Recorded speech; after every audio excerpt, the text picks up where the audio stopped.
Sarah arrived at a party last week at 11 p.m. However, Paul had already left at 10:30. To communicate this gap, we use a specific structure. When Sarah arrived at the party, Paul wasn't there. He had gone home. On a timeline, we have now on the far right, Sarah's arrival at 11 p.m. and Paul's departure at 10:30 p.m. This tense shows that the first action was completed before the second one began. Creating this requires a specific formula: the subject plus had plus the past participle, the third form of the verb. This gives us forms like had gone, had seen, or had finished.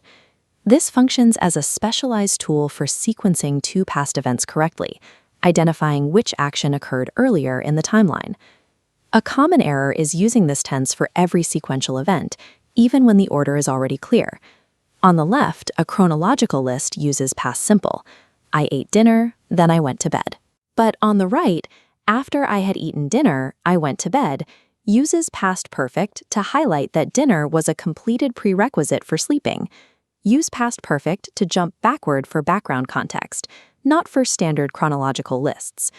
Another point of confusion is the difference between have and had, or the present and past perfect.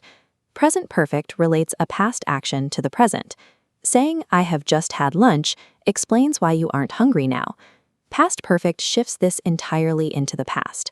I had just had lunch places the focus on a previous point in time.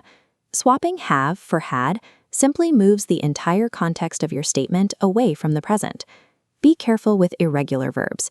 You must use the past participle form, not the simple past. It is had gone, not had went, and had eaten, not had ate. Let's combine two events. First, someone broke in. Second, you arrived at work. The correct sequence is, when we arrived at work, we found that somebody had broken into the office. The earlier break-in requires the past perfect. Correctly identifying the earlier event clarifies the sequence for your listener. In natural conversation, these tenses are often mixed to provide background details. Consider this narrative. I met Jim yesterday. He looked very well. He had just come back from holiday. Met and looked establish the main past actions. Had come jumps back to provide the background context that explains why he looked well. This summary covers the essentials: the formula, the timeline of events, and the specific use case for non-chronological sequences. Understanding these distinctions allows you to communicate past sequences with greater accuracy.